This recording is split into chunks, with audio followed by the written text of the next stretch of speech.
बिस्मिल्लाहिर्रहमानिर्रहीम। नाज़रीन गिरामी, आज मैं आपको सलातो तस्बीह के मुताल्लिक़ बताऊँगा। ये एक ऐसी फ़ज़ीलत और बरकत वाली नमाज है, जो इसके पढ़ने से महरूम रहा तो गोया वो हर फ़ज़ीलत और रहमत से महरूम ही रहा। तो कम अज़ कम इसको ज़िंदगी में एक दफ़ा तो पढ़ना चाहिए। एक दफ़ा तो बंदा ज़रूर ही पढ़ ले ज़िंदगी में इसको। हदीस पाक में आता है, तिरमिज़ी की हदीस पाक है, हज़ूर नबी अकरम सल्लल्लाहु तआला अलैहि वसल्लम ने अपने चचा हज़रत सैयदना अब्बास रज़ी अल्लाह तआला अन्हु को इरशाद फरमाया, चचा अब्बास, क्या मैं तुम्हें अता कर दूं? क्या तुम्हें बख्शिश कर दूं? क्या मैं तुम्हें दे दूं? क्या तुम पर मैं एहसान कर दूं? कि 10 काम ऐसे हैं कि अगर आदमी वो करे तो अल्लाह रब्बुल इज़्ज़त उसके अगले पिछले नए पुराने आमदन ख़ताअन छोटे बड़े यानी सगीरा कबीरा और ज़ाहिर व बातिन जितने भी गुनाह हैं मुआफ़ फरमा दे। ज़रात ग्रामी, ये सलातो तस्बीह ऐसी नमाज है कि अगर किसी के बारिश के कतरात, समंदर की झाग और रेत के ज़र्रात के बराबर भी गुनाह हो, अल्लाह रब्बुल इज़्ज़त जो बंदा ईमान और दिल के साथ ये नमाज पढ़ता है, अल्लाह रब्बुल इज़्ज़त सारे गुनाहों को माफ़ फरमा देता है। फिर हज़ूर नबी अकरम ने ये इरशाद फरमाने के बाद कि जितने भी गुनाह हों अल्लाह मुआफ़ फरमा देगा, तो आपने अपने चचा हज़रत अब्बास को सलातो तस्बीह की तरग़ीब दी, सलातो तस्बीह के बारे में इरशाद फरमाया। हज़रात ग्रामी, हज़ूर ने फरमाया, ए मेरे चचा अब्बास, हो सके तो इसको रोज़ पढ़ो। अगर ये मुमकिन ना हो तो हर जुमे के दिन पढ़ो। ये मुमकिन ना हो तो महीने में 1 दफ़ा पढ़ो। अगर ये भी मुश्किल है तो साल में 1 दफ़ा पढ़ लो। अगर इसमें भी मुश्किल हो रही हो तो ज़िंदगी में 1 दफ़ा इस नमाज को ज़रूर पढ़ो। सलातो तस्बीह ऐसी नमाज है हज़रात ग्रामी के इसको जो है बंदा हर इबादत की रात पढ़ सकता है। जो मखसूस अल्लाह के करम से इबादत की रातें हमें मिलती हैं, शब कद्र, शब बारात और इसी तरह जो है मेराज की रात है, रबीउल अव्वल की रात है, उसमें इस नमाज का एहतमाम करना चाहिए, इसको पढ़ना चाहिए। सलातो तस्बीह पढ़ने का तरीका क्या है?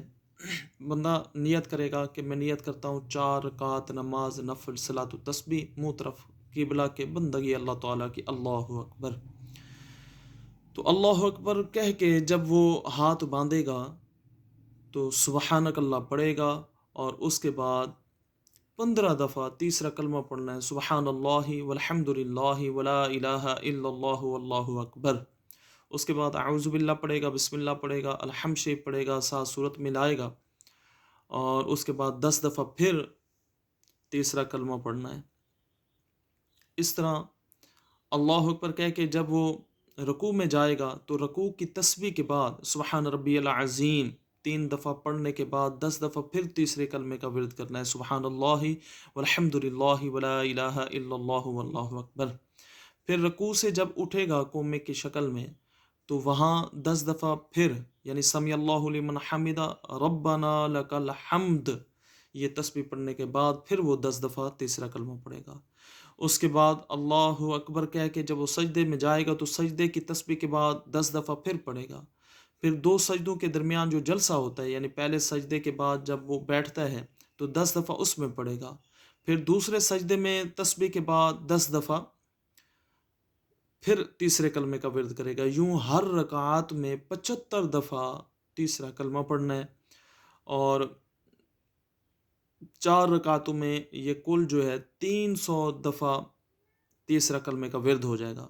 दूसरी रकात में ये करना है, पढ़ना उसी तरतीब से है, लेकिन दूसरी रकात में खड़े होंगे तो पहले जो है 15 दफ़ा तीसरा कलमा पढ़ना है, फिर आऊज़ बिल्लाह बिस्मिल्लाह अलहम्द शरीफ और उसके बाद सूरत मिलाएंगे और सूरत के बाद जो है ना 10 दफ़ा फिर पढ़ेंगे उसी तरतीब से।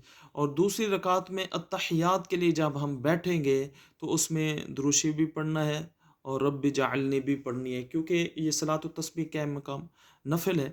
तो नफिल की नमाज में हर दूसरी रकात में جو التحیات پڑھی جاتی ہے تو اس کے بعد درود شریف بھی پڑھا جاتا ہے اور ساتھ دعا بھی رب جعلنی بھی پڑھی جاتی ہے۔ پھر جب تیسری رکعت میں ہم کھڑے ہوں گے تو وہاں ثنا دوبارہ پڑھیں گے، کیونکہ نفل نماز میں تیسری رکعت میں یعنی 2 کے بعد جب کھڑے ہوتے ہیں، چاہے 8 رکعت کی بھی نیت کریں ہو جائے گا، لیکن صلاۃ و تسبیح کی 4 رکعت ہی ہیں۔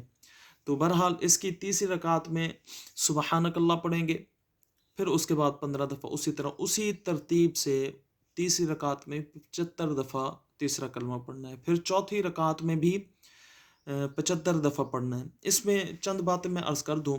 ایک تو یہ ہے کہ کیونکہ یہ ایک مشکل نماز ہے، لیکن یہ ہے کہ اس کو پڑھنے کی برکتیں ہی بڑی ہیں، تو حضور نبی اکرم نے اس کی خصوصی ترغیب دی اور اپنے چچا حضرت عباس کو ترغیب دی، تو اس کو پڑھنا چاہیے تاکہ اس نماز کی بھی برکتیں ہم سب کو نصیب ہو جائیں۔